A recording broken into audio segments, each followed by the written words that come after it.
In a dusty antique shop, Elena found a soldier's old dog tag. At the park, a veteran froze in tears, recognizing it as his fallen brother's. At the memorial, he placed it on the carved name, and at sunset, two generations walked away hand in hand, carrying an immortal memory. Follow us for more moving stories of sacrifice and remembrance. The story begins on an ordinary afternoon in a quiet corner of the city, where the scent of dust and history lingers inside a small second-hand shop. Among the stacks of worn-out books, faded photographs, and trinkets that had passed through countless hands, a young woman named Elena Carter stopped in her tracks. She had always loved these places, the way every object seemed to carry an untold story. But this time, something unusual caught her eye. Buried inside a wooden box of forgotten keepsakes was a small piece of metal, dull, scratched, yet strangely magnetic. She picked it up carefully, brushing off a thin layer of dust. As the light from the window fell across its surface, she realized it was not just a pendant or an ornament. It was a dog tag. The letters etched into the metal were faint, but still legible. A full name, a string of numbers, and a blood type. The simplicity of it made her shiver. This wasn't jewelry. This was once a part of someone's life, someone who had worn it against their chest through sweat, fear, and maybe even battle. For a moment, the shop around her seemed to fade, and all she could hear was the metallic clink of soldiers' tags, echoing like ghosts from another time. Elena turned the tag over in her palm again and again. Who had it belonged to? What had happened to him? And how on earth had such a personal relic ended up here, tossed into a box among old coins and broken watches? The thought unsettled her, yet at the same time, she felt a deep pull. She didn't know why, but she bought it without hesitation.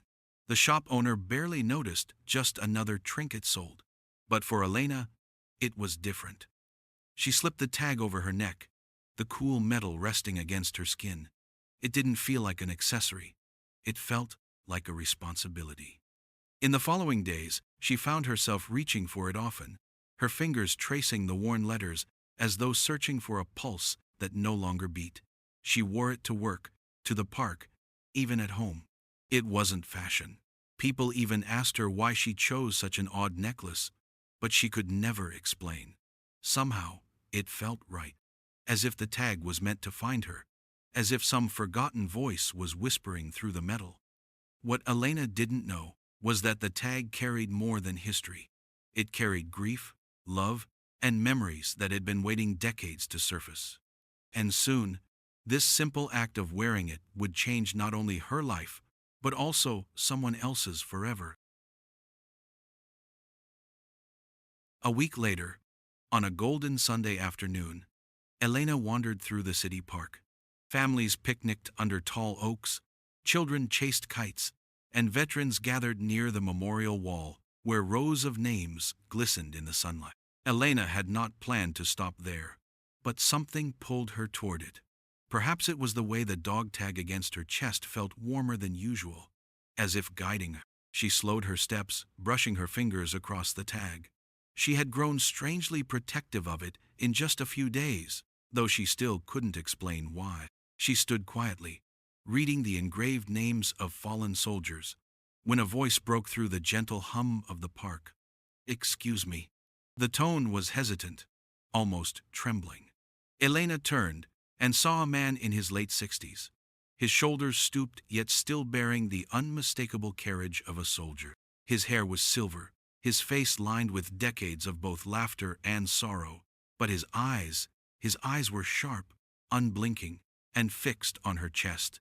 "That tag," he whispered, his voice suddenly cracking. Where did you get that?"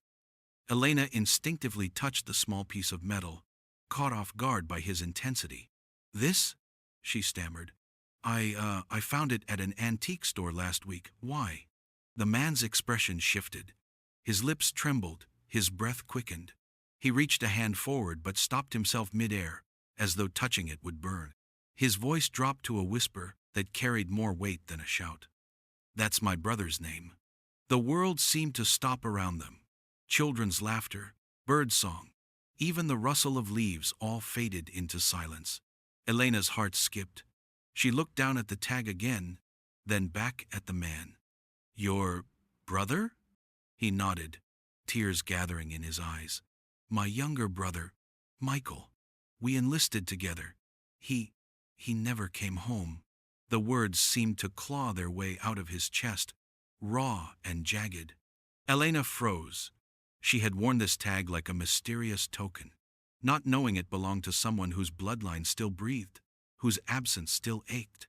I didn't know, she whispered, her voice fragile. The man's tears finally broke free. He covered his face with one hand, his body shaking with a grief so deep it seemed endless. Then, lowering his hand, he looked at her again, pleading, searching, desperate. For years, I prayed I'd find something, anything of his. They told us his body was never recovered, that there was nothing left to send home. And now I see this, around your neck. His words broke into sobs. It's him. It's my brother. It's all I have left of him. Elena's throat tightened. The air around them grew heavy, charged with a sorrow she could not carry yet was suddenly part of. People nearby began to notice passers-by slowing their steps, sensing the gravity of the moment, though they dared not intrude. She wanted to say something, to offer comfort, but no words seemed enough. How could she explain that she had bought this dog tag without knowing its story, without realizing it was the missing piece of a family's shattered puzzle? I'm so sorry, she finally managed, her voice trembling. She slipped the chain over her head and held it in her palm, offering it to him. It doesn't belong to me. It belongs to you. But the man didn't take it right away. He pressed his hand over his chest, trying to steady his breathing, then shook his head slowly. Maybe it was meant to find you first, he said softly. Maybe my brother wanted to be remembered, even by a stranger, before he found his way back home. Tears blurred Elena's vision.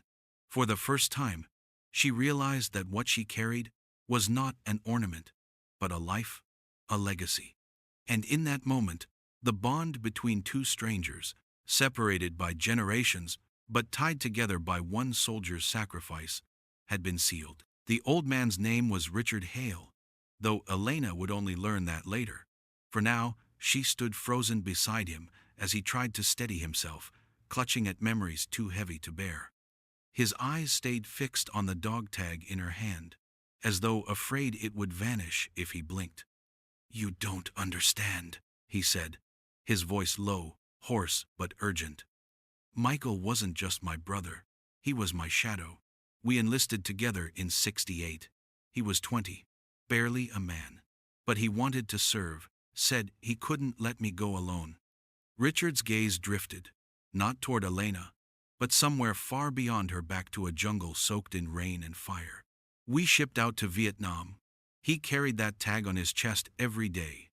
I remember the way it would clink against his rifle when we marched.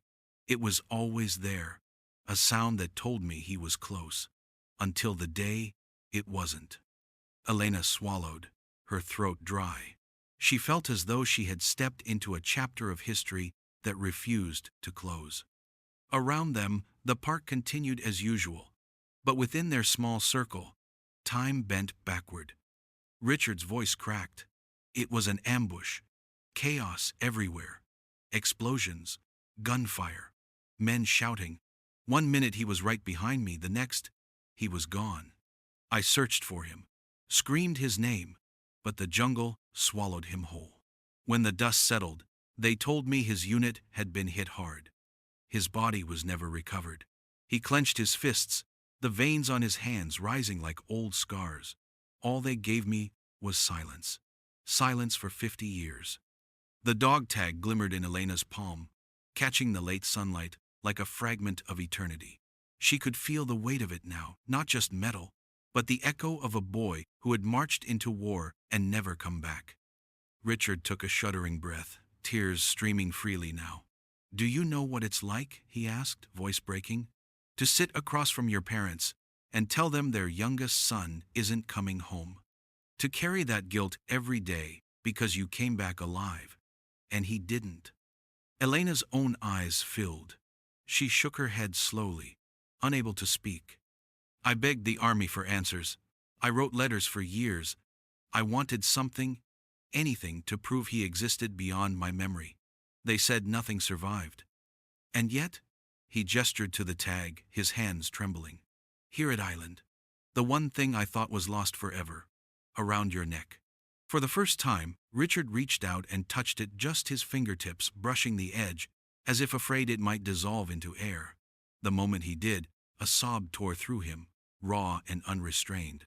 His knees gave way, and Elena instinctively caught him, holding him upright as strangers around them paused, stunned into silence by the sight of an old man, weeping like a child. "Michael," Richard whispered, clutching the tag now with both hands. "God, I've missed you. I've missed you so much." Elena felt her chest tighten. She had never met Michael, yet through his brother's anguish, she could almost see him, a young man with hopeful eyes, carrying courage far too big for his years. People passing by began to gather, drawn by the intensity of the moment. Some placed hands over their hearts. Others bowed their heads. They didn't need to know the details. The truth was written plainly in the tears of a soldier who had carried a half-century of grief. Elena's own tears slipped down her face. "I'm so sorry," she whispered again, but Richard shook his head violently. "Number, don't you dare apologize. You gave him back to me. For the first time in 50 years, I'm not alone with this memory. You let my brother's name live again." He pressed the dog tag against his chest, over his heart, then placed it gently back into Elena's hand. "Keep it for now," he said, voice steady despite the tears. "You found him when I couldn't. Maybe you were meant to carry his story until I was ready." The crowd slowly dispersed, but a lingering hush remained in the air, like the echo of a prayer. Elena and Richard sat together on a nearby bench, silent for a long while. He finally spoke, recounting stories of Michael, the mischievous grin, the way he played guitar on the porch, the promise he once made to buy their parents a house after the war. Every word painted Michael vividly, not as a name on a memorial wall, but as a brother, a son, a life cut short. Elena listened, her heart aching, realizing she had been entrusted with more than an artifact. She had been pulled into a legacy of love and loss. By the time the sun dipped low, casting long shadows across the park, Richard turned to her. His face was tired but lighter, as though a burden had shifted, even slightly. "You were meant to wear it," he murmured.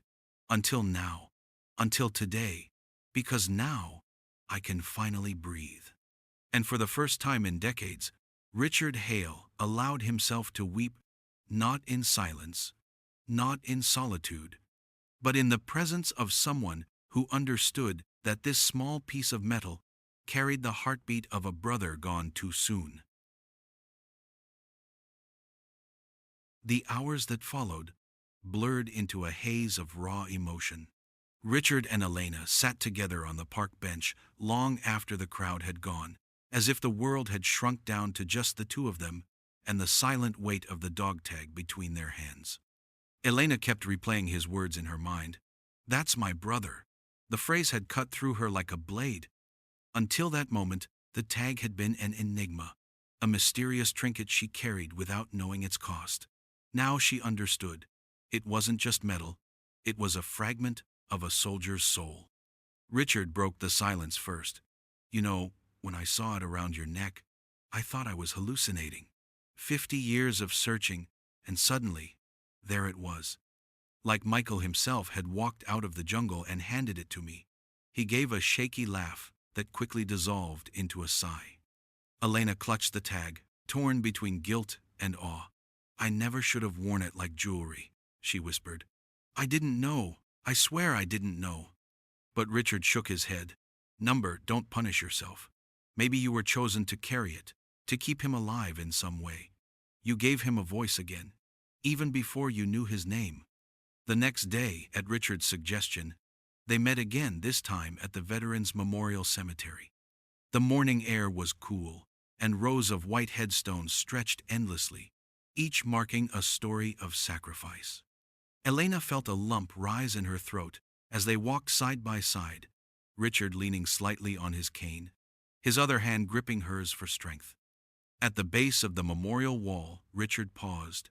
His eyes scanned the engraved names until they landed on one. Michael James Hale, 1948-1969. The letters were carved into stone, but to him, they still pulsed with life. Elena held out the dog tag.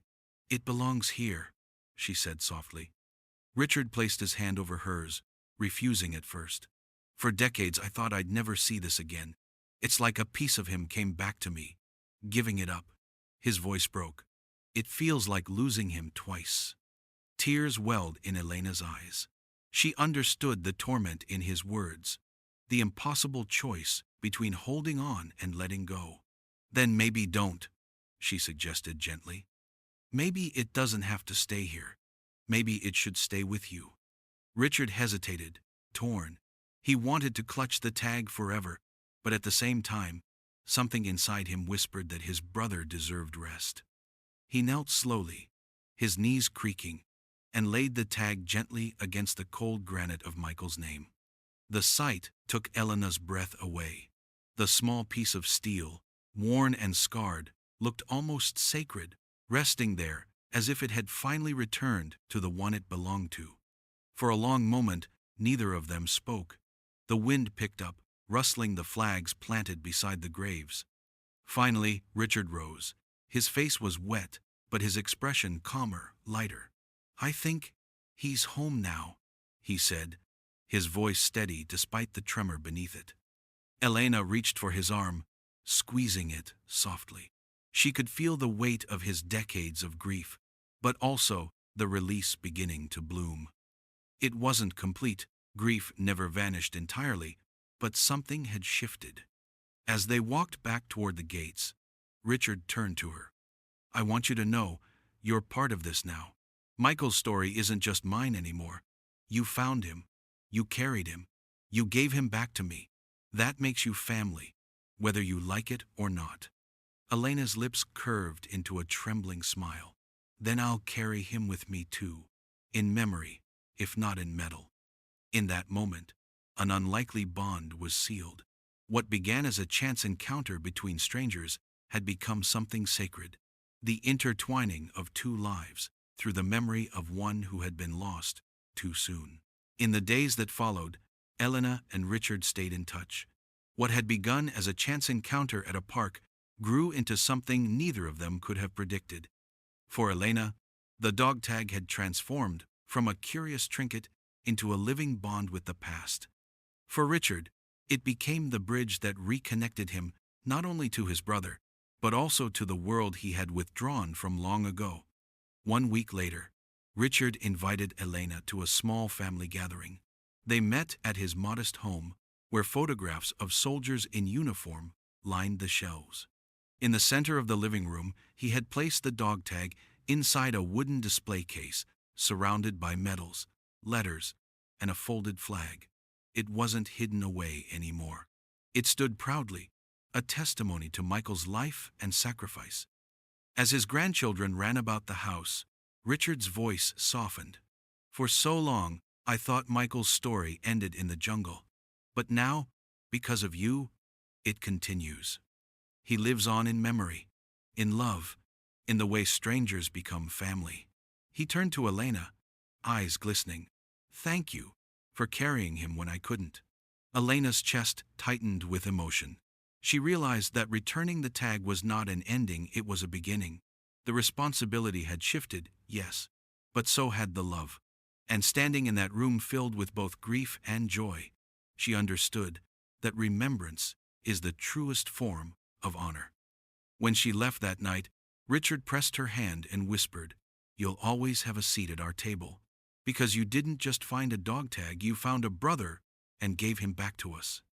The story closed where it began, with a simple piece of steel, worn and scarred, yet carrying a weight greater than any treasure. But now, instead of resting on the chest of a stranger, it rested in the heart of a family who had waited half a century for it to come home. And as Elena walked into the night, she carried with her not the tag itself, but something far more enduring, the knowledge that sometimes the smallest objects hold the greatest power. A sliver of metal had turned sorrow into connection, silence into story, and strangers into kin.